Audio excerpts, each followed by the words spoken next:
म्हणून अंतर्ज्ञान महत्वाचं आहे. माऊली म्हणतात अंतर्ज्ञान नसेल तर बाह्य कर्माला काही शोभा नाही. त्याच्यावर माऊलींनी उदाहरणही दिले. मृत जैसा शृंगारीला, गाढव तीर्थी नानीला, कडूद धिया माखेला गुळे जैसा वगैरे, कळस रेमाचे पोकळ जळो वरील ते झलाळ, काय करू चित्री व फळ आतू शेन वगैरे माऊलींनी उदाहरणही दिले. आणि आतून आज ज्याच्यात ज्ञान झालेलं आहे मात्र ते बाहेर स्पष्ट दिसतं. माऊलींनी उदाहरण दिले की जसं काचाच्या घरात ठेवलेला दिवा बाहेरून डोलताना दिसतो, तसं आत ज्ञान झालं की ते हातापायात इंद्रियात ते बरोबर येतं. म्हणजे ते इंद्रिय तसं कर्म करायला लागतात. म्हणून हे सद्भाव जीवगत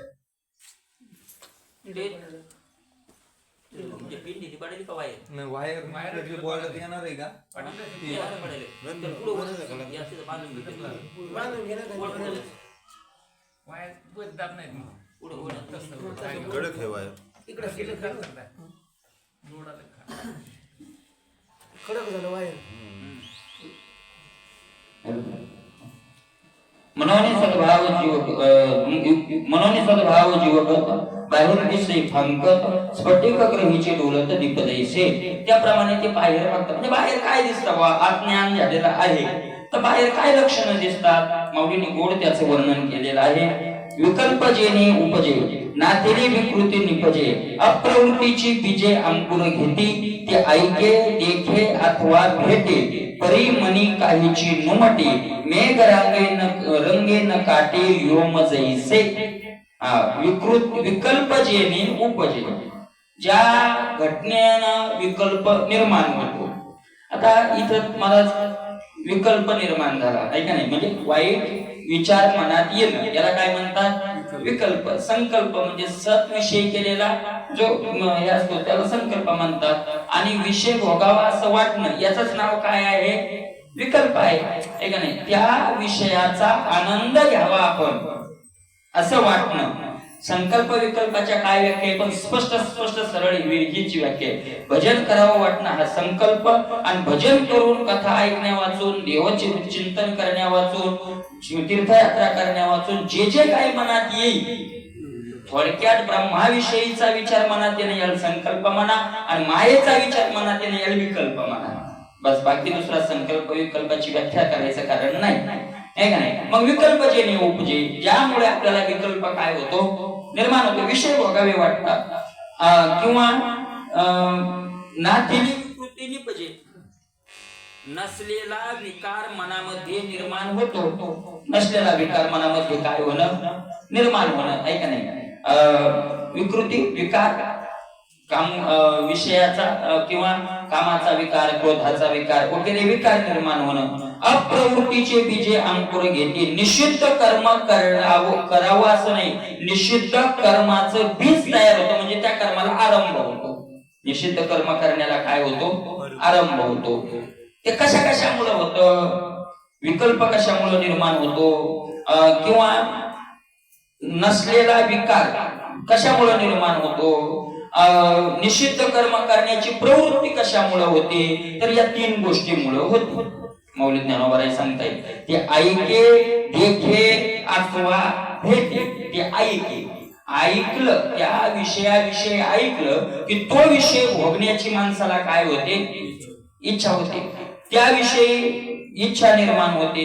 त्याच्याविषयीचा विकल्प तयार होतो. विकल्प म्हणजे त्याला तो असावा आपल्याला असं दृढ मनात होतं असं निर्माण होतं. ऐके कधी कधी ऐकल्याने मलाच काही आपल्याला माहित नसतं एखादा विषय, आपण तो पाहिलेलाही नसतो. एखादा पदार्थ आहे खाण्याचा, एखाद्या वेळेला सांगितलं कोणतरी काय कोणत्या भागात तो पदार्थ बनतो, आपल्या मनात लगेच येतं की आपण तो काय करायला पाहिजे खायला पाहिजे.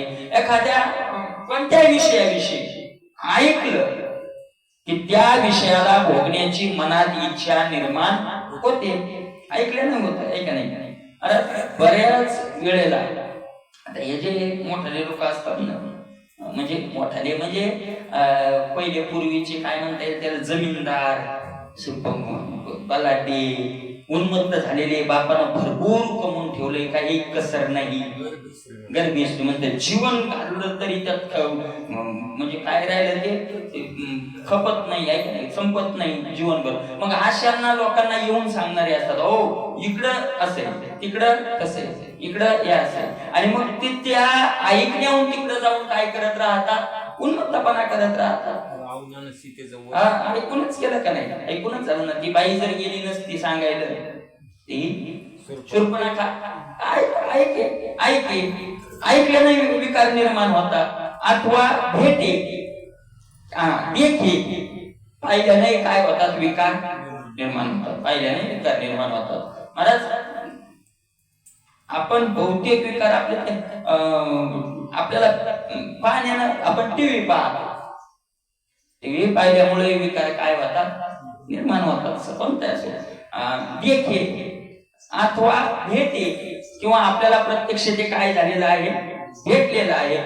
या तिन्ही मुळे, आपल्या तीनच याच्यामुळे विकार, पाहण्यानं, ऐकण्यानं आणि भेटण्यानं. संत का जंगलात गेले, तिथं पाहायला भेटत नाही, तिथं ऐकायला भेटत नाही, आणि तिथं बघायलाही मिळत नाही, ऐका नाही, ऐकायलाही भेटत नाही, पाहायलाही भेटत नाही विषय. आणि जिकडे तिकडे उठलं सकाळी की झाडं दिसतात, वृक्षवल्ली आम्हा ऋषी, जगाला टाकलं ते काय राज्य टाकून गेले थोडे, तरी ते काय वेडे म्हणावे, ते काय वेडे आहेत का मला, ते वेडे थोडेच होते. ते जे हे टाकून गेले, ते कशामुळे टाकून गेले, फक्त याच्यामुळेच. गौतम बुद्धांनी संन्यास घेतला, लग्न झालेलं होतं त्यांचं, संन्यास घेतला. संन्यास घेतल्यावर जंगलात राहिले, पण संन्यास घेतल्यावर संन्यास काय गेल्या देत नाहीत, अगोदर गुरु परीक्षा घेतात, काही दिवस त्यांना सेवा करायला लावली, संन्यास दिला. संन्यास दिले, आता संन्यासाचा नियम आहे संन्यासाचा, की पहिली भिक्षा त्याला आपल्या घरी जाऊन मागावी लागली. म्हणजे अहंकार गेला का नाही, घरी जाऊन, गावात जाऊन, भावकीत जाऊन भिक्षा मागणं काय असतं, कठीण असतं.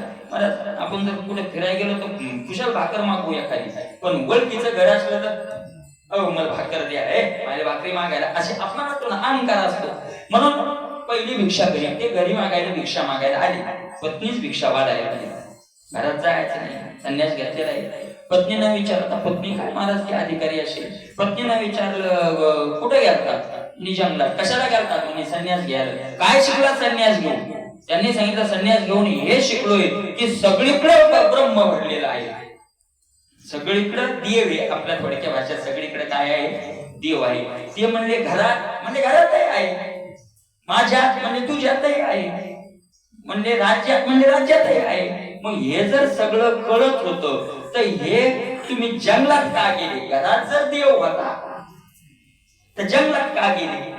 ते म्हणले घरात देव आहे हे जंगलात गेल्यावर कळलं, घरी राहून कळत नव्हतं की घरात काय देव, घरात देव होताच पण कळत नव्हता.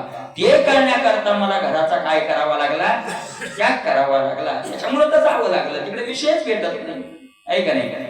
असे काय काय आपण त्या याच्यात ऐकलं, ज्यावेळेला दशरथाला यज्ञ करायचा सांगितला, पुत्रकामेष्टी यज्ञ, आणि मग सांगितलं, पण पुत्रकामेष्टी करणारे एकच ऋषी येतं, कोण, विभांडक. विभांडक आहे, पण विभांडक गावात येत नाही, त्याचा लांबवायचं कारण नाही, गावात येत नाही. मग त्यांनी काय केलं, विभांडकाचा मुलगा ऋष्यशृंग, त्या ऋष्यशृंगाला त्या अप्सरा वगैरे इंद्रानं पाठवल्या, आणि इंद्र त्यांनी पहिले त्याला हे दिली, काजू बदामाचे लाडू दिले, बुंदीचे लाडू म्हणा वगैरे, तुपातले लाडू दिले, त्यांनी खाल्ले. ते म्हणले हे फळ पण आहे जंगलातले, कारण त्यांना जंगलातल्या फळाशिवाय बिचाऱ्यांना काही माहितीच नव्हतं. म्हणून महाराज हे ऐकलं, भेटलं, पाहिलं, आपल्याला प्रत्यक्ष मिळालं की विकार काय होतात, विकल्प निर्माण होतो, नसलेली विकृती निर्माण होते, निषिद्ध कर्माचं बीज कर्माला आरंभ होतो. पण ज्ञान झालेला महात्मा जो असतो, हे देखे ऐके अथवा भेटे परी मनी काहीच नुमटी. त्यांना ते ऐकायला भेटलं, त्यांना ते पाहायला भेटलं, त्यांना प्रत्यक्ष भोगायला मिळालं, तरी त्यांच्या मनात विकार निर्माण होत नसेल, समजावं ज्ञान झालेलं आहे. तुकोबारायांना भेटलं प्रत्यक्ष, महाराज भेटलं प्रत्यक्ष, आहे का नाही. जाईव तू माते नकरे छाया सामी विष्णुदास तैसे न हो. आहे का नाही? खूप बरं आहे म्हणतात. तू हे प्रत्यक्ष भेटलं पण विकार निर्माण करावे येणारे रखुमाई समान गेले हे नेमून साईचे न सहावे मद तुझे हे पतन. तरी का दुष्ट वदन वधू नको. न सहावे तुझा नाश व्हायला तुलाच सांगितलं मला. न सहावे मद तुझे हे पतन. तुका म्हण आणि तुला जर इच्छाच असेल तर तुका म्हणे तुझं बाई जे व्रतार तरी काय नर थोडे झाले. मीच थोडा एकटा ते देऊ. बरोबर आहे का नाही? तर म्हणून काहीच मनात ज्यांच्या विकार निर्माण होत नाही, पाहिल्यानं होत नाही, पाहिल्यानं होत नाही, मला ऐकल्यानंही होत नाही आणि भेटल्यानंही होत नाही. काहीही चिनू म्हटे खरं वैराग्य वैराग्याची व्याख्या अशी केलेली आहे. तो विषय जगात असावा, तो विषय आपल्याला प्राप्त असावा, तो भोगण्याची ताकद असावी, तो भोगण्याकरता आपल्याला अनुकूल असावा आणि तरी त्याला नाही म्हणावं ते खरं काय स्वर्गीचे भोग पायिक झाली आईचे परी भोगावे हे न रुचे म्हणा माझी. काही चिन्ह आणि मला शुकाचार्याचं उदाहरणच आहे की नाही. नानारंभेचे निरूपे शुके नुठीजेची कंदर्पे. नाही का नाही? शुकाचार्य अनेक संतांचे उदाहरण आहेत. मनी काही चिन्ह म्हटे कशाप्रमाणे मेघ रंगे न काटे योम जैसे. ढगाच्या धावण्यानं आकाश कापल्या जात नाही. काहीच होत नाही महाराज. आकाश मलिन सुद्धा होत, ढग काळे असतात, आकाशच राहत, काळ होत नाही. त्याप्रमाणे अरे मग हे बघा, मनात काही नसेल, मनात त्याच्या विकार निर्माण होत असेल, अरे तो इंद्रियावर असू द्या. माऊली म्हणतात इंद्रियाची मेळे विषयावरी तरी लोळे परी विकाराचे मेळे विटलिंपी जेना. एरवी इंद्रियाची मेळे 10 इंद्रियाने तो विषयावरी लोळे. विषय सेवन करत नाही, विषयाला असं नाही, पण मन विकारानं करत नाही. काय यालाच महत्व आहे. विषय प्रत्यक्ष आपल्याला नाही, पण विषयाचं चिंतन जर असेल तर भोगण्यापेक्षाही चिंतन काय आहे. त्यांना लागते, त्यांना तोही नेत्री पाय श्रवणी ऐकूत आहे परित्येचा सर्वथान हे नवल देखे. आहे का नाही? आपुलेली इच्छा अवश्य तो हे का चालतो दिशे. ज्ञानोबा म्हणतात जोपर्यंत शरीर आहे तोपर्यंत शरीराच्या स्वभावानं काम विषयावरील लोळे परी काही त्याला संबंध नाही. परी विकाराचे निमित्त पण त्याचे विकार निर्माण होत नाही. विषयावर जरी लोळला तरी विकार निर्माण होत त्या विटाळानं तो विकाराच्या विटाळानं लिंपल्या जात नाही. म्हणजे माऊली असं कसं आम्हाला पटत नाही. विषयावर लोळे आणि विकारानं लिंपते, विकाराच्या विटाळानं लिप्त होत नाही, विषयावर लोळतो. आपल्याला जे अशक्य आहे आपल्याला ते वाटतं आपल्याला सगळ्यांनाच अशक्य आहे. असं होत असतं का कुठं? असं होत असतं का कुठं? असं नसतंय होत. मला ते म्हणजे त्याच्याकरता नाही सांगत मी, पण ते उदाहरण कोणाच भेटला म्हणजे मला ते फेरीला जायचंय हो ब्रह्मगिरीच्या, पण 40 किलोमीटर हिंमतच होईल. मग मी म्हणलं त्याच्यात काय. मी मागच्या वर्षी श्रावणात दररोज केली, केलीच नाही म्हणजे तुम्ही दररोज होईलच कशी. आम्हाला एकदाच करतो म्हणजे मी तर मधात चक्र येऊन पडू लागलो. म्हणजे मला ते नाही सांगायचं. आपल्याला जे अशक्य आहे ते सगळ्यांनाच अशक्य आहे. आपल्याला असं काय होतं वाटत असतं. आपल्याला जे अशक्य आहे ते सगळ्यांनाच काय आहे अशक्य आहे असं आपल्याला वाटतं. असं कसं काय होईल. म्हणून माऊलींनी उदाहरणं लई गोड दिली. मला खरंच तंत उदाहरणं बसणार आहे. माऊली ज्ञानोबा म्हणतात ऐका तुमच्यातलंच उदाहरण तो मला देतो म्हणजे तुम्हाला ते खरं वाटेल. ऐका भेटल या वाटेवरी जोखी अथवा महारी देत नातळे त्या परी आठवणीने भेटल या वाटेवरी. वाटे महाराज वाटणं चालणारा काही सज्जनच असतो का? महारी शब्द आहे तर तो काही जाती वाचक नाही. शुद्ध अशुद्ध या वाचक तो शब्द आलेला आहे. चोख म्हणजे शुद्ध आणि महारी म्हणजे अशुद्ध. त्या महात्माही जातो आणि एखादा अशुद्ध माणूस जातो. कामी क्रोधी लोभी कमती जातोच ना त्या वाटेनं. पण वाटेला काही रंग त्याचा काही विटाळ लागतो का? काही नाही, काही संबंध नाही. तुम्ही शुद्ध जा, तुम्ही अशुद्धता हाही अर्थ घेता येतो, किंवा वाटणं तिकडून शुद्ध याला निकडून अशुद्ध माणूस चालला दोघांची भेट झाली, तो त्याचा गेला हा याचा गेला, शुद्ध माणसाला काही त्या अशुद्धाचा रंग चढला का, असाही अर्थ होतो त्याचा. म्हणलं महाराज ते तर नातळे विकाराला ते निर्माण होत नाही. म्हणजे महाराज वाटायचंही आम्हाला काही पटलं नाही, वाट्याचं उदाहरण तेवढं, आता त्याच्यात विकार निर्माण होतो का नाही आम्हाला काय माहिती, ते आम्हाला कळत नाही. म्हणजे आता दुसरं उदाहरण आपल्या माऊलीकडे उदाहरण आलं काय नाही, 9,000 वव्या आहेत, 4,500 दृष्टांत आहेत. दृष्टांताशी मला ते माऊलीनच द्यावे. माऊली ज्ञानोबा म्हणतात का पती पुत्रा ते आलिंगी एकची ते तरुणांगी ते तर पुत्र भावाच्या अंगी नरे गे कामू. महाराज विषय प्राप्त असून विषयाचा स्पर्श होऊन सुद्धा विकार निर्माण होत नाही याच्या करता असं उदाहरणच नाही. एक तरुण स्त्री, आता उदाहरण, ती पती पुत्रा ते आलिंगी, पतीलाही आलिंगन देते, आणि हे मला कळण्याकरता स्पष्ट उदाहरण सांगावंच लागणार आहे. पतीलाही आलिंगन देते आणि पुत्रालाही आलिंगन देते, पण पुत्राला कडकडून आलिंगन दिलं तरी काम निर्माण होतो का? पती पुत्रा ते आलिंगी एकच ती तरुणांगी, एकच आणि तरुणांगी. अंगी कशी आहे? तरुण आहे. परी पुत्र भावाच्या अंगी नरिगे कामू. पुत्र महाराज तिथं मनात भाव पुत्रत्वाचा आहे, आणि म्हणून तिथं आलिंगन देऊनही विकार निर्माण होत. ती झोपलेली आहे का? निद्रिताची अंगेशी सापदैशी उर्वशी, ते सोडून ते झोपलेलाची, ती झोपलेली आहे का? निद्रिस्त आहे का? अजिबात नाही, अजिबात नाही. मुलगाही तरुण आहे, पण नरिगे कामू, तिथं काम निर्माण होत नाही. जसे ते विषयावर जरी लोळत असले तरी विकार का निर्माण होत नाही? का निर्माण होत नाही? महाराज सगळ्या विषय ब्रह्मभाव झालेला आहे त्यांचा. सगळ्या विषयीचा भाव काय आहे? तिचा जसा पुत्र भाव आहे तसा त्यांचा ब्रह्मभाव आहे. आणि ब्रह्मभाव तर मग माझा आराध्य विकस काय त्याला भोगणार? पडीला विशेष अंगी ब्रह्मरस तसा होता. महाराज आपल्याला करून पहा, एखाद्या वस्तूविषयी एखाद्या विषयाविषयी विकार निर्माण झाला तर माझा देव येतो, 50% तरी जाग्यावर त्याची माती होती. विकाराची काय होती?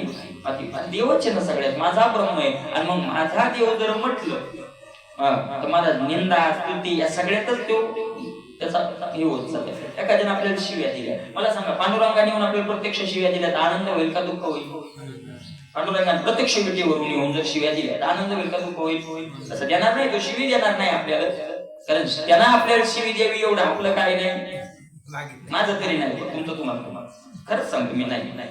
मग एखाद्याने शिवी दिली आणि आपण जर म्हणलं माझा परमात्मा आहे, माझ्या देवाने शिवी दिली तर आनंद होईल का दुःख होईल? देव दे ना, माझा तो कोण आहे? परमात्मा आहे. परमात्मा आहे. बोलणं लय सोपं, एखाद्याने दिल्यावर कळते कसं नाही, पण फरक पडतो महाराज, खरंच फरक अनुभव जर घेत गेलं. पण त्याच्याकरता अभ्यास येणं तू कोणते एका दिवसात घडणार नाही, खूपच अभ्यासच करावा लागतो. म्हणून अभ्यासाशी काही सर्वथा दुष्कर नाही, या लागे माझ्या ठाई कोणता अभ्यास? अभ्यास ग्रंथाचाच आहेच, पण खरा अभ्यास हा अभ्यास आहे. नाही का? तैसे हृदय चोख संकल्प विकल्पी सनोळक कृत्या करते विषय पुढे जाणे. हृदय चोख, तसं त्यांचं हृदय, त्या आईचं हृदय जसं मुलाविषयी शुद्ध असतं तसं त्यांचं हृदय काय झालेलं असतं? शुद्ध झालेलं असतं. संकल्प विकल्पी सनोळक. संकल्प काय आणि विकल्प काय त्यांच्या ओळखीचेच नाही का? एकच संकल्प केलाय. आता संकल्प तो नाही तुझा महाराजा विनतो. आता दुसरा विकल्प करायची गरजच काय? एकदाच ठरलं त्यांचा संकल्प झालेला आहे. संकल्प जाणतच नाही. कृत्याकृत्य विषय का पुढे जाणे. कृत्य काय आणि अकृत्य काय त्यांच्या पुढे उभं राहतात. हे करावं आणि हे स्पष्ट जाणतात ते काय करावं आणि काय करू नये. अशा प्रकारे पादीय भिरान बीजे आदनी हरळणे शिजे देशे विकल्प जाते न लिंपीजे मनोवृत्ती. काय दृष्टांत माऊली देत आहेत. हे कधीच घडत नाही, तसं त्यांच्या मनामध्ये विकल्प कधीच येत नाही. पाणी हिरान बीजे, किती दिवस ठेवला तरी पाण्यात हिरा भिजत नाही. मला तो पाण्यापासूनच तयार झालेला असतो, पण पाण्यात भिजत नाही. तुकोबरायाचं प्रमाणे तुका म्हणी शिंपे दाखिवेला एका हिरा. शिंपलीचे स्वस्थळे खुंटली. हा शिंपल तुका म्हणे हिरा दाखवला शिंपलीची स्वस्थळे कुंटली. शिंपल्यानंच हिरा पण आपल्या मूळ स्थळाला तो आता विसरला. आणि हिरा न भिजे आधनी हरळ न शिजे. पाण्यात किती दिवस तांदूळ घातले तरी वाळू शिजायला घातली, वाळूचे तांदूळ तर शिजत नाही. देवाची इच्छा आली तर शिजतात. कारण त्या ओळीत शिजतात बादी जर विचार केला तर बादी, नाही केला तर विचार केला तर बाधा येत नाही. काय अमृताचे तांदूळ आधनी घातली हरळ होती. अमृताचे तांदूळ जरी भुकेची वेळ राखे जगन्नाथ जगन्नाथ राखे तर होती, आपल्याच्या न होती. आधनी हरळ नशीचे तैसे विकल्प जाते न लिप्पीचे. तशी त्याची मनाची वृत्ती विकल्प नावाच्या जातीला स्पर्शच करत नाही. विकल्प म्हणजे विषयाचं चिंतन. त्याला झाले मी निसंग विकल्प नवऱ्याचा सोडी याला संग काम क्रोध हे थोडी येले अंग केला मोकळा मार्ग सुरंग. महाराज सांगतात अरे तया नाव सुची पण अर्थाकार संपूर्ण पण हे देखशी तेथजा. आणि याला अर्जुना आतली शुद्धता म्हणतात. असं जिथं पाहायला भेटेल तुला तया नाव सुची पण की ज्याचं त्याला आता लोकांना काय दाखवण्यापेक्षा ज्याचं त्याला आपल्याला तपासायचंय. आपल्याकडे जर असं होत नसेल तर आपण आतून शुद्ध झालो नाही, लोक किती पाया पडत असले तरी हे राऊत बाबाची शक्य आहे. तुका म्हणे आपणा विचारा कोण हा दुसरा सांगे. कोण दुसरा सांगे कोणाला विचारा? राऊत बाबा विचार. मला तुम्हाला खरं सांगू का, मला स्वतः अभ्यास केलाय नाही, मला काही येतच नाही. जे येते कोणाचं पुढील भांडार धान्याचा हा माल राऊत बाबाचा. जे बोलतोय मी ते कोणाचं आहे? राऊत बाबाचं आहे. ते जसं फक्त मला एक भगवंतानं चांगली हे दिली बाबाविषयी की त्यांचं एकदा ऐकलं पुन्हा जन्म आतापर्यंत मला 15-20 वर्षाचं ऐकलं, पण जशाला तसं आहे ऐकता साहेब फक्त तेवढे. मला काही येत नाही पडायचं पाया. राऊत बाबाच्या पडा मी हमाला काय असतंय, हमालाची काय किंमत राहते ठीक आहे नाही. हमाले ते सगळं धन्याचा माल आहे. राऊत बाबा रूपी धन्याचा काय येतो माल. म्हणून बाबा नेहमी सांगतात ऐका नाही. बाबा सांगतायत तया नाव सुची पण काय देखशी तेथ असं झालेलं असेल तिथं काय झालेलं आहे? ज्ञान झालेलं आहे. ज्ञान असे हे देखशी तेथ जा ज्ञान असे ज्ञान आहे. आता स्थिरतासाचे घर रेगाली जायचे तो पुरुष ज्ञानाचे आयुष्य का. आता स्थिरता. आता स्थैर्य कशाला म्हणावं? स्थैर्य कशाला म्हणावं? आता शुचित्व झालं, ज्याला विकारावर लोळून सुद्धा ज्याच्या मनात विकार निर्माण होत नाही, विषयावर लोळून सुद्धा विकार निर्माण होत नाही, त्याला शुद्धता असं म्हणावं. एवढ्यात याची व्याख्या झाली स्पष्ट. आता स्थिरता स्थैर्य कशाला म्हणावं? स्थिरता कशाला म्हणावं? घर रिगाली जायचे पुरुष ज्ञानाचे आयुष्य का. अशी स्थिरता ज्याच्या घरात निर्माण झालेली आहे, घर रिगाली म्हणजे स्थिर झाली आत येऊन, त्याच्यामुळे ज्ञानाला आयुष्य मिळालं असं तू समज. कोणतं? देहतरी वरचिलीकडे आपली अपरी हिंडे परी बैसकानामुळे मानसीची. देहतरी वरचिलीकडे आपली अपरी हिंडे. देह वरच्या वर आपल्या स्वभावानं फिरत राहतो. देह काय होतो? फिरत राहतो.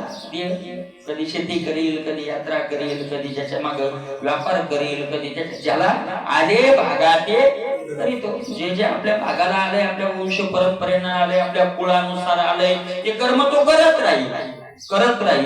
देह फिरत राहील, पण बैसकान मोडे मानसीची. मनाची बैठक मोडणार नाही. मास विकत असला तरी मनाची बैठक मोडणार नाही. कारण माहिती आपल्याला सज्जन कसा आहे, व्यापार व्यवसाय काय होता? तिथं काम करत होता, पण देह काम करी आणि मन गोविंदी मनाची बैठक मोडत नाही. आपलं नेमकं याच्या उलट देहाची बैठक बसती, पण मनाची बैठक मोडलेली राहते. त्याच उलटच ना ते येईलच. ते आपल्या पुढे आता आपले लक्षण पुढे येत. त्याच्या विरोधात सांगत असताना आहे का नाही, वैरी वैसकांना मोडे मानसीची. कशाप्रमाणे माऊलीने 2-3 उदाहरणं दिले. वत्सावरून देण्याचे स्नेह राणा नवचे, भोग नवती भोग सतीयेचे प्रेम भोग. वत्सावरून देण्याचे स्नेह राणा नवचे. मला वासरू गाईचं लहान घरी असतं, ती रानातही असते, पण तिचं प्रेम कुठं असतं, वासरावर असतं. तसं तो महात्मा कुठेही फिरत असला तरी त्याचं चित्त, त्याचं मन भगवंतावर, भगवंताचं चिंतन मन चित्त करत असतं. कालो भिया दुर्जाई परी जीव ठेविला चिठाई, तैसा देह चाळीताना वे चळू चित्ता. एखादा लोभी मनुष्य पंढरपूरला जाईल, आळंदीला जाईल, द्वारकेला जाईल, मथुरेला कुठेही जाईल, पण त्याचा जीव कुठं राहतो, ठेव्यापाशी. आपलं जिथं धन आहे तिथं काय असतो, त्याचा जीव असतो, तिथं जीव असतो. ते मागे एकदा पाहिलं होतं एक नाटक होतं, ते नाटक त्यात एका माणसानं काय झालं, ते पोराचे त्याचे भांडणं झाली, त्याने घेतला संन्यास. संन्यास घेतला, कोणाकडून नाही घेतला. दुकानात गेला, भगवे कपडे घेतले, खाली एक लुंगी गुंडाळली, अंगावर एक लुंगी टाकली, बघा भस्म लावला, भलं ते लावलं, माळा मोठाल्या घातल्या, डोंगरातच जाऊन बसला. काय घेतला, संन्यास. आता त्यानं संन्यास घेतल्यामुळे पोराला गाव काय करू लागलं, टोचू लागला. मग त्याला वाटलं काय बाबा, त्याचाही राग केला, आता काय करावं. माणसं फसवली काही. तो म्हणजे आता मरणार, आता एकदा संन्यास घेतला, आता येणार नाही, आता येणारच नाही. काय करू. त्या गावात येतात माणूस होता, येणार ते गेला, म्हणला तुझ्या बापाला आणतो कडे, पण 500 रुपये लागतील. आपल्याला काय नाही, मी लगेच घेऊन येतो म्हणे. तो म्हणे बाबा घे 500 काम करतो, घे 500. त्याला 500 रुपये झाले, गेला होता. हो, आता ते गेला तर ते मोठं लांब होतं. गेला तर तो आधी त्याच्याकडे नाही गेला, आधी 500 घेऊ आणि मग त्याच्याकडे गेला. गेल्यावर सांगितलं, हे बायकडे सगळे गाव खोटं बोलत, पण एक माणूस खरा बोलतो. कोण? मी खोटं बोलत का? ते म्हणे नाही सांग काय. म्हणे ह्या बाय, तू ह्या पोरानं तू घरी काय काढले, सौदा चालला. इकू दे म्हणे, मी संन्यास घेतलाय, मला काय करायचं. ते म्हणजे घर केवढे पाणलं म्हणे 2 कोटी. आणि म्हणे ते 50 लाख आधी कायले लय वैतागले म्हणे. ती म्हणते टिकायचं, गाव सोडून जायचं. आज त्या पैशातच घ्या म्हणते, जेवढे असतील तेवढेच द्या म्हणते ना. आता घरी की राहणं विकणारे बैठक म्हणे, बैठक म्हणे बसली. आता सौदा होतोय, विचार होतोय. महाराज त्या कपडे सोडूनच पळाला. लोभी म्हणत जायचे ठेवलेली आहे तिथं त्याचं चित्त असतं.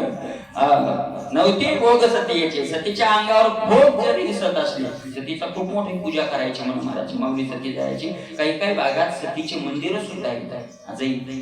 सती मंदिर असं, ज्या सती माऊली गेल्या त्यांचे, तिच्या अंगावर अनेक अलंकार, पण तिचं अलंकारावर लक्षच नसतं. तिचं प्रेम कुठं असतं, पतीकडे असतं. कालो भिया दुर्जाई परी जीव ठेवला जाई, तैसा देह चाळीताना वे चळू चित्ता. लोभी माणूस जसा लांब जातो त्याचं चित्त त्याप्रमाणे मला देह चलन करतो, पण त्याचं चित्त चलन करत नाही. कुठेही असो, मला त्या दूध विकायला जातील, पण गोविंद घ्या कोणी, दामोदर घ्या गे, तव तव हसती मथुरेच्या गे, गोविंद घ्या कोणी. त्या काय म्हणतील, त्याच्या चित्तातच गोविंद बसलाय ना. हरिणी माझी हरिली चित्त भार वित्त, आता कैसे जाऊ घरा, नोहे परा उकीक. गोविंद शेनी गोविंद त्या मनी बैसला से. सच्चित्तात त्यांच्या देव बसल्या आहे. जातया ब्रासवे जैसे आकाश न धावे, भ्रमणचक्री नव्हे भवे ध्रुव जैसा. जातया ब्रासवे जैसे आकाश, मला ढग जात असतात. आकाश जात ढग किती फिरत राहतील, आकाश आपली जागा सोडत नाही. आकाशासारखं त्यांचं चित्त स्थिर झालेलं असतं. त्याप्रमाणे भ्रमणचक्री भवे ध्रुव जैसा, मला सगळे ग्रह भ्रमण करतात, पण ध्रुव भ्रमण करत, सगळे पृथ्वीचं भ्रमण करत राहतात मेरू पर्वताला, पण ध्रुव आपली जागा सोडत ध्रुवाप्रमाणे ज्यांचं चित्त आढळ चिंतनाते. पंतकाच्या धरा सवे पंतु नव चेतन धरा, तर नाही जे वितरोवरा येणे जाणे. मला माणसं येतात जातात, रस्ता कुठे जाताही नाही आणि रस्ता कुठून येतही नाही. रस्ता जात नाही आणि रस्ता येत नाही. अवतीप्रमाणे नाही जे वितरोवरा, झाड आपली जागा जशी सोडत, झाड सोडतात जागा सोडत नाही. म्हणून तैसे चलन वळनात्मकी असोनिय पांचभौतिकी भूतोर्मी एकी चळी जे ना. तैसे चलन वळनात्मकी, तसे ये पंचभौतिके असून या पंचमहाभूताच्या देहात ते राहतात, पण देहाच्या चलन वळणानं ते त्यांचं चित्त चलन वळण म्हणजे झाले नाही, जात नाही आणि येतही नाही. महाराज भूतोर मी एकी चळी जना, त्या विषयाच्या उर्मीनं त्यांचं चित्त चळीन होत नाही. वाहतुळीच्या निवळी पृथ्वी जैशी न तळे तैसा उपद्रव मला न लोटे जो. काय महाराज, वाहतूळ आली जर मोठी तर पत्रच्या पत्र काय करते, घेऊन जाते, झाड पाडते वगैरे, मोठ्या वाहतुळी असतात करतात, पण पृथ्वी कधी हलती का? वाहतुळीच्या महाराज किती मोठा दृष्टांत आहे. वाहतुळीनं पृथ्वी कधीच हलत नाही, तसं देहाच्या हलण्यानं त्यांचं चित्त हलत नाही. दैन्य दुःखी न तपे भय शोके न कंपे देहमृती न वाशपे पातळीने. कसं असतं त्यांचं चित्त किती स्थिर असतं, याला स्थैर्य म्हणतात. हे डेरिंगबाज माणूस डेरिंगबाज आहे खरा डेरिंगबाज कोणी असं म्हणतो, लय हिंमतबाज माणूस येतो आणि त्यांचे मुर्दे पाळून सत्ता मिळवली, तो डेरिंगबाज नाही, तो महापापी राक्षसी. त्याला आपण डेरिंगबाज म्हणतो. पैसे कलियुगाच्या मुली त्याला आपण हिंमतबाज म्हणतो. किती आदरानं लोक सांगतात, आमचे रस्त्यात माणूस कापला, काही नाही झालं त्याचं, पोलिसाला नाही, काही नाही केलं, कोणच काय नाही. ते राक्षसी तो काय डेरिंगबाज आहे का? ते काय सत्वगुणी धैर्य याला म्हणतात. सात्विक धैर्य 18व्या अध्यायात सात्विक धैर्याची व्याख्या आली नाही, बरोबर आहे का नाही?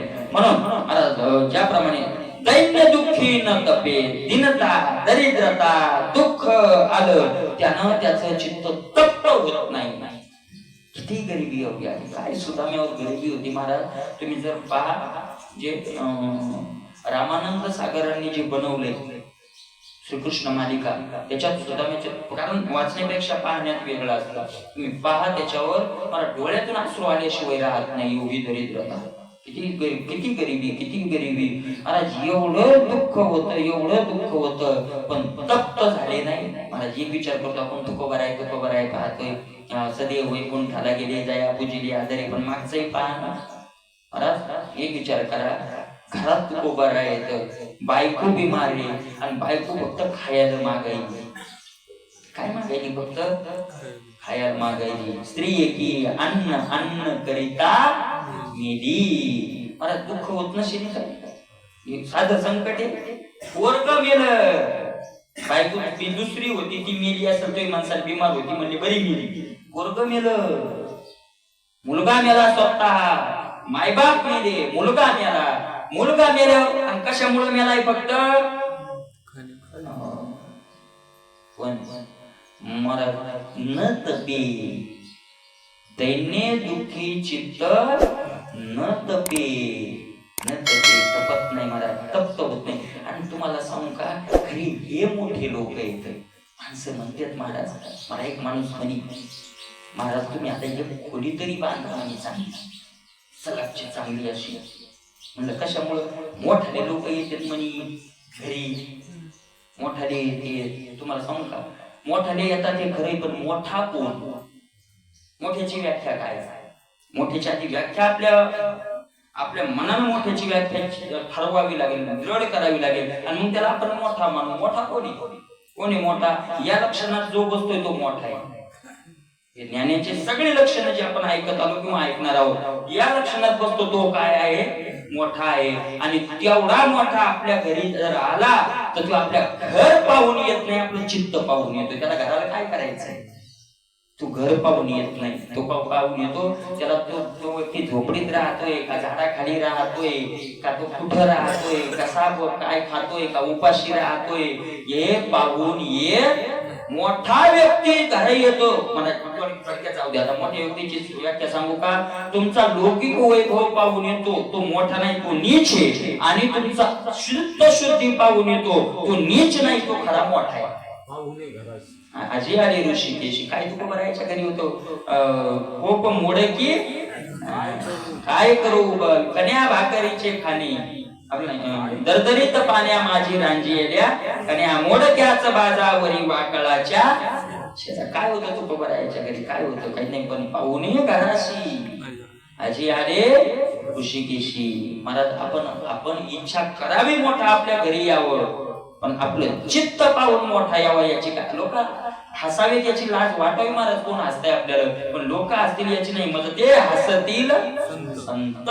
संत आपल्याला हसू नये याची काय वाटावी, लोक हसतील रडतील लोकांचं काय नसतं. जे याच्या टायमाला जे जन वंदिती मग त्याची निंदा करीत नाथ महाराज म्हणतात चिरंजीव पदात वाचा ना, त्याचं लोकांचं काय नसतं. जे डोक्यावर घेतात तेच डोक्यावर बुटाच्या लाथा आणतात.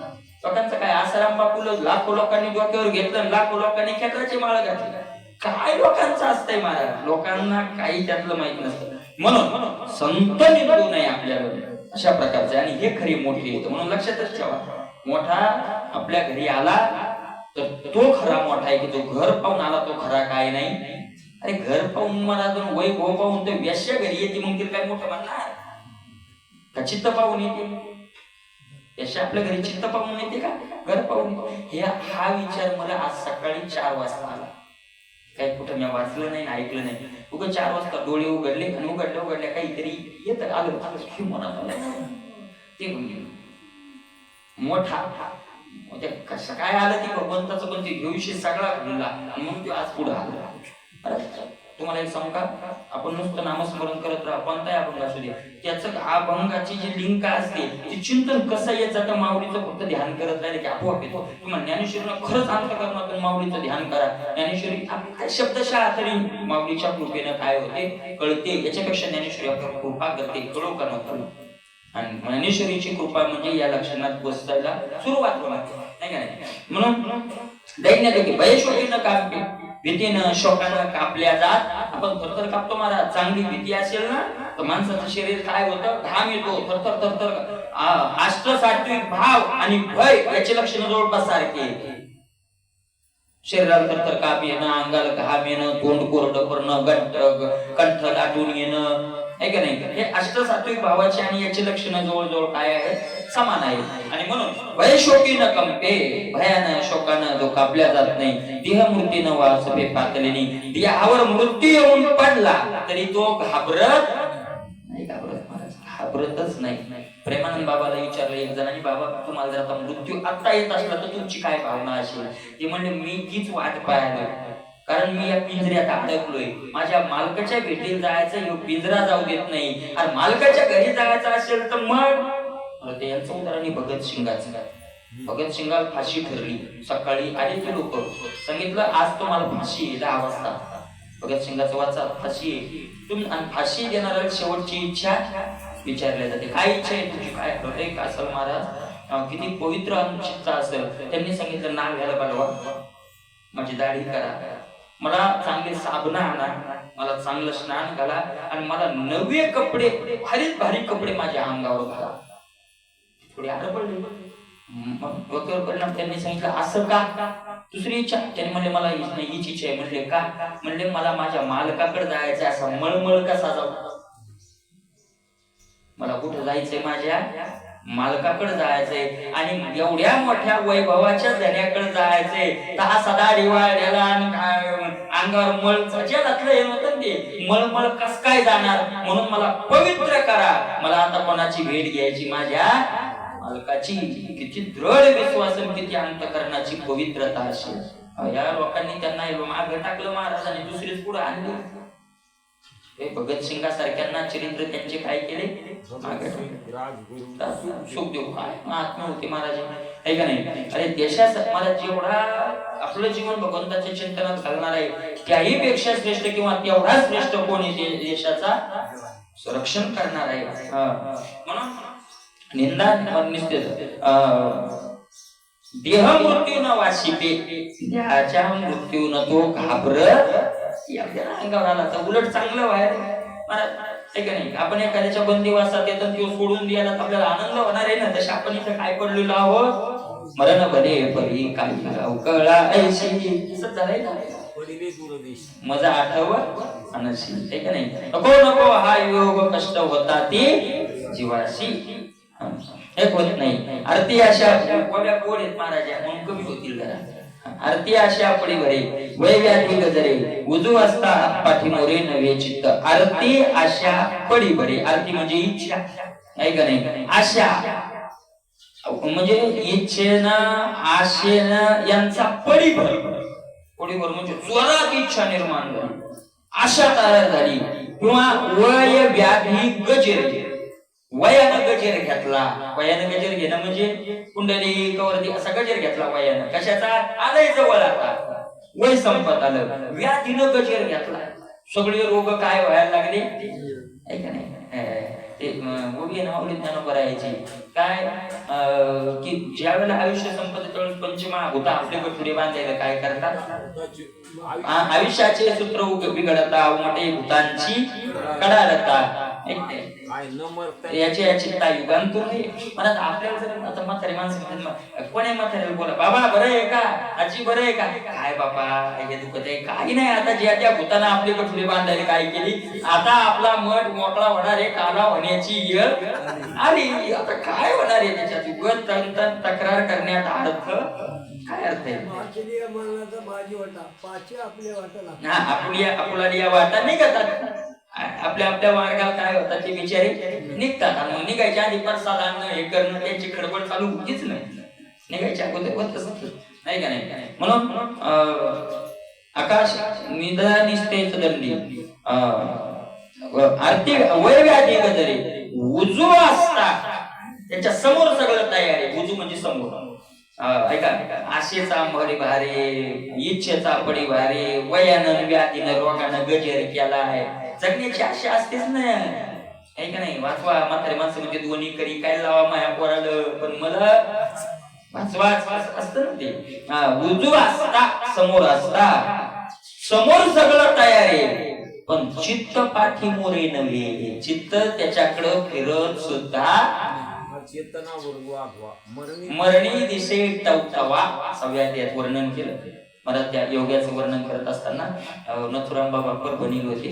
म्हणजे औरंगाबाद जाण्याचं त्यांनी सांगितलं, मला गावात नाही, औरंगाबादला कशाला नेता, आता माझा संपले, आता मला कुठं नेण्यात आता लोक ऐकले नाही ऐका नाही, म्हणून त्यांना नेलं. पण त्यांची इच्छा काय होती, मारुती महाराज तस्तापूरकर. मी अच्युत महाराजांचं ऐकलंय त्यांच्या मुखातून. मारुती महाराज तस्तापूरकर महात्म्याचं काय जीवन असते या भूमीत बसणारच असतं.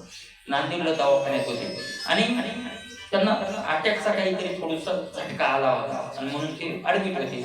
वारी जवळ आली आणि त्यांचा जे नियम होते ते इथून त्र्यंबकेश्वर जायचं, त्र्यंबकेश्वरून देहू जायचं आणि देहून आळंदी करून मग पंढरपूर यायचं, असा त्यांचा नियम होता. ते त्यांचं झालं सुरू, उद्या जायचं तर मग आजपासून सुरू झालं. मला काय करा आता, घ्या मला घ्या. ते मुलगा त्यांचा सोन त्यांना बोलवलं, डॉक्टरनं सांगितलं असं असं या म्हणतात, काय करावं. डॉक्टरनं सांगितलं नेऊ नका, कारण इथून बाहेर काढण्याची त्यांची अवस्था, नेऊ नका नाही तर मग ते मरू शकतात. ऐका नाही, 4-8 दिवस ठेवा. मग ते कोणते ऐकणच कोणाचं. अच्युत महाराज म्हणजे मी गेलो, म्हणलं हो बसा काय तुम्हाला झाले म्हणे करायला, पुन्हा कसं म्हणायचं, असं जरा जोर काढा, पुन्हा म्हणायचं नाही, काहीच नाही म्हणले अच्युत महाराज. आणि गेले निघून अच्युत महाराज. त्यांनी सुनाला बोलवलं, म्हणजे अच्युत महाराजाच्या आईला. अच्युत महाराज त्यांच्या नातू आईला बोलणं सांगितलंय तो पोरग जरा तरुण आहे आणि तरुणपणात काय येते उन्मत्त आहे, पण तुला सांगतो म्या जर शाप दिला तर तुझ्या कुळाचा नाही ना होईल, एका पोराचा नाही सगळ्या कुळाची तुझी खानदान उद्ध्वस्त होईल. मी जर शाप दिला तर त्याला समजून सांगत मला इथून का. त्या माऊलीला अनुभवात महाराज असा ती गेली, सांगितलं हात जोडी अच्युत महाराजाला सांगितलं, बाबा बोट नादी नको लागू आपलं काढून गाडी. अच्युत महाराज म्हणजे मी गाडी चालवलो होतो, मुद्दाम राग म्हणजे 100-150 गाडी पळ लागलो. ते म्हणजे तू किती गाडी पळेल मी मरत नाही. त्र्यंबकेश्वरला गेले, निवृत्तीनाथा पुढे 2 तास कीर्तन केलं उभ्यानं, देवला 2 तास कीर्तन केलं उभ्यानं, आळंदीला येऊन 2 तास कीर्तन माऊली पुढं उभ्यानं, आणि पंढरपूरला द्वादशीला काय ठेवला ते ठेवला. सगळं होतं पण चित्त फिरलं नाही. सगळ्यांनी एकदाच गजेर केला होता पण चित्त न फिरे, हे चित्त माग फिरलं नाही. मराठी निष्काम भक्ती केल्याचं फळ. त्यांनी फक्त जीवनात काय केली, दुसरं काहीच नाही केलं. मला निष्काम 16-16 आणि 18-18 आणि 20-20 कीर्तन काही न घ्या, फक्त अन्नदान करा. आलेले लोक योगाला आलेले लोक योग 5 लाख रुपये एका व्यक्तीनं श्रीमंत माणसाला पुढे टाकले ना. या गावात कीर्तन होतं, जवळच गाव होतं, माझे ते कीर्तन करायचे म्हणजे दुसरीकडे तारीख दिलेली म्हणे. असं नाही की 5 लाख रुपये देतो म्हणे, त्यांनी लाखच मारली, डायरेक्ट लाख मारली 5 लाखाला. व्यवस्था समजलं का म्हणे, मला पैशावर बोलायचं. तू समजलंय काय मला, मी जिथं नियम दिला, हा तू पुढचा नियम घे, पुढच्या वर्षीचा तुझ्या इथं येतो, मला काय करायचं. पण असा मध्यंतरी येणार नाही. न फिरे लाभ मारली पाहिजे. काय असेल आहे का नाही. अथुराम बाबाची तीच पद्धत होती.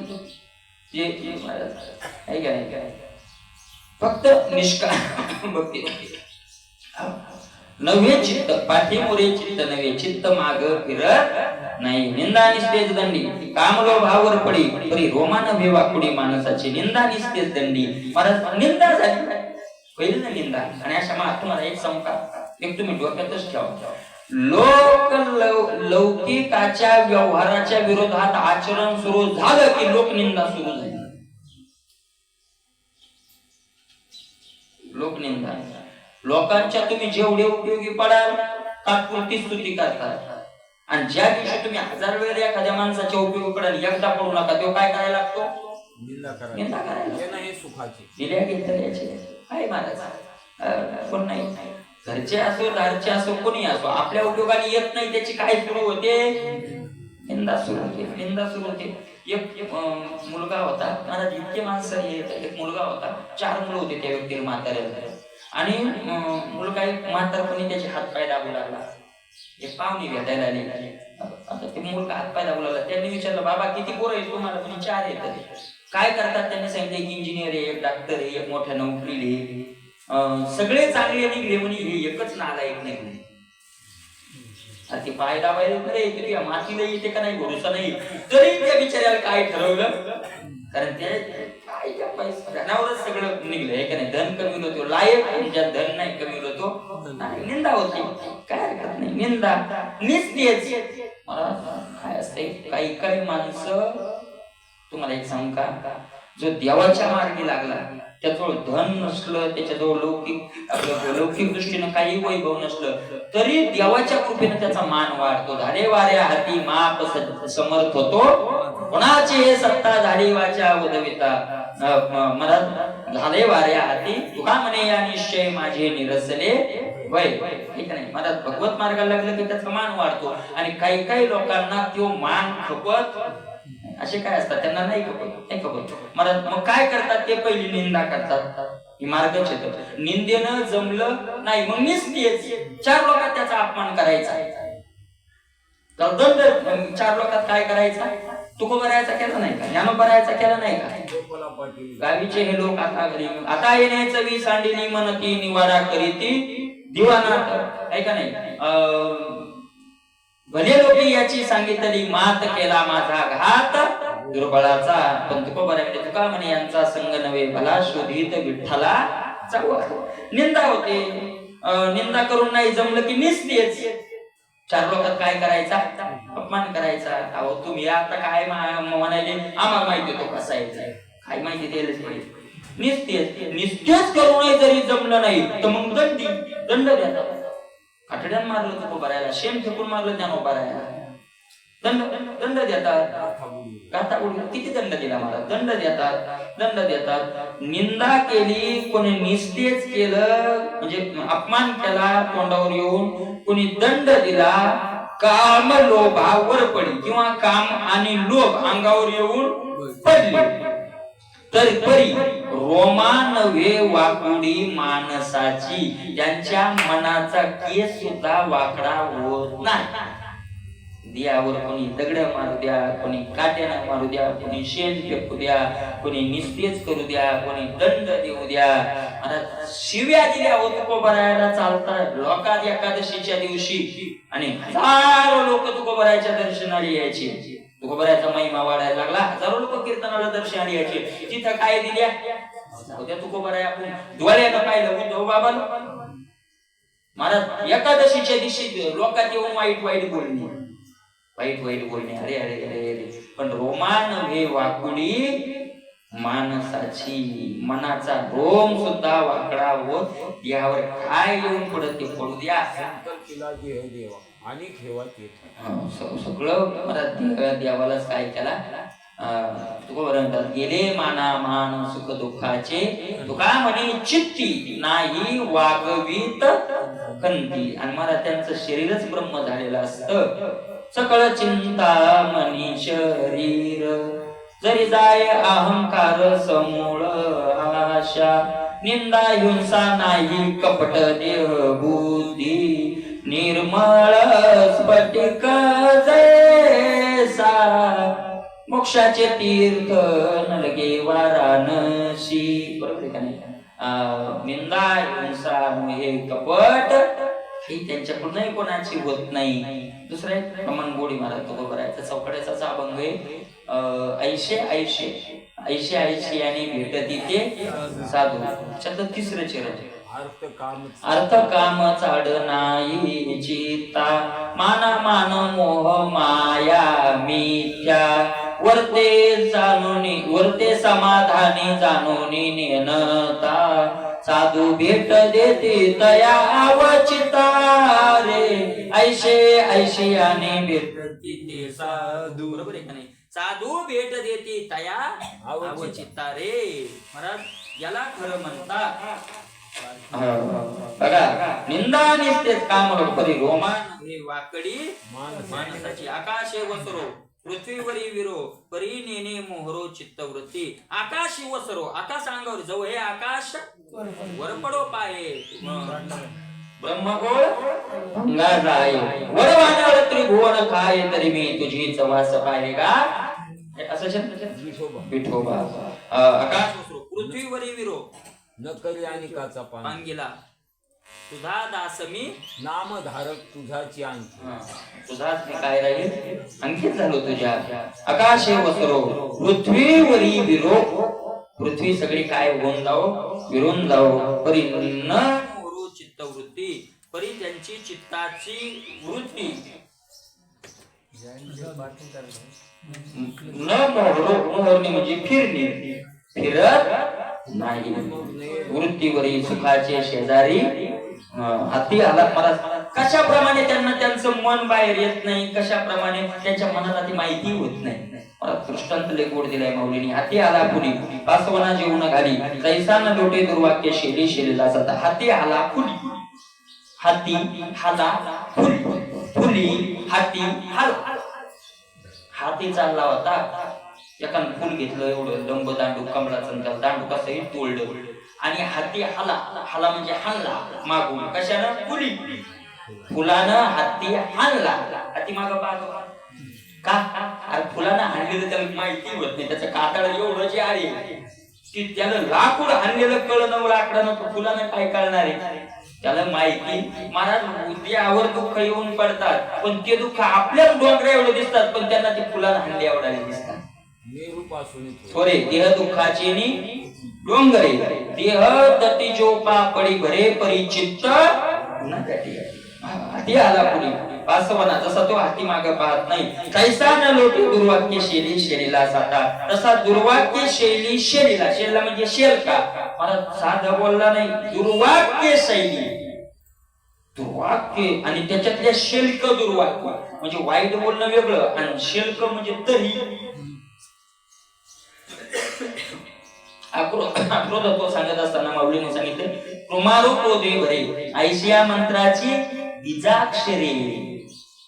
मला असं बोलला तरी त्याचा क्रोध निर्माण होत नाही. आशेलेला सारखा क्षुरार नवीच्या कल्लोळी कंपुना हिमंद्रा चळी आकाशना जळे जळी वनिव्याच्या. महाराज किती समुद्राच्या लाटा आल्या तर मंदराचळ पर्वत कापत घालत नाही काही फरक पडत नाही त्याला. आकाश केवढ्या वनव्याच्या जाळानं जळत वनवा किती पेटू दे आकाश जळत नाही तसं बाहेरून वनवा किती पेटू द्या त्याचं चित्त जळत नाही. तैशे आल्या गेल्या उर्मी नवे गलबल मनोधर्मी किंबहुना धैर्य क्षमी कल्पाती. आल्या गेल्या उर्मी उर्मी म्हणजे लाटा सुखाची लाट येऊ का दुःखाची लाट येऊ दोन्ही नाही तो गजबजून जात त्याचा मनाचा धर्म तो सोडत नाही. काय सांगावं अर्जुना फार काय सांगावं. धैर्य क्षमी कल्पांती त्याचं धैर्य कल्पच्या कल्प गेले तरी त्याच्यात बदल पडत कल्पाचा अंत झाला. यवन अंगावर तुमकाला प्रसाद देऊन कल्प जरी बुडायची वेळ आली तरी त्या महात्म्याचं धैर्य संपत नाही. परिस्थैर्य अशी बाज बोली जोजीचा विषय ते दशका देख देखण्या थांबा ना जसं एकच होईल. परिस्थैर्य आहे शिवा ही स्थिरता जी स्थिरता ती मी सांगतो ना स्थैर्याचं जे वर्णन करतोय ना जी भाषा आहे ना ती ही आहे. असं ज्याच्याजवळ लक्ष नाही त्याच्याजवळ काय आहे खरंच स्थैर्य आहे. बोलले जे सविशेष ते दशा का देख देखण्या हे देखण्या म्हणजे ज्ञान डोळे असलेल्या अर्जुना बघ म्हणले त्याला स्थैर्य असं म्हणतात. जे स्थैर्य बोलले की या लक्षणात बसेल त्याला काय म्हणावं स्थैर्यवान आहे असं म्हणावं असं समज. मला काय आता तुकोबारायांनी याच्या अनेक व्याख्या केल्या. तुकोबाराय सुद्धा म्हणतात मना विषयाकडे मन जाऊ देणारा बलवान नाही मागे परतवितो बळी शूर एक मन गुंतली लया जाय धावून त्या धाया मागे परतवितो बळी शूर एक भूमंडळी. अरे महाराज तुकोबाराय म्हणतात नेनो काय येऊन या घाली घाला नेनो काय होईल तुला तुका म्हणी येणे बघू नाडीले शान म्हणून मागे परतवितो बळी. अशा प्रकारे पुढचंही गोड चिंतन आहे मौलिक ज्ञानोबाचा पण त्याचा उद्याला विचार करूया. कुंडली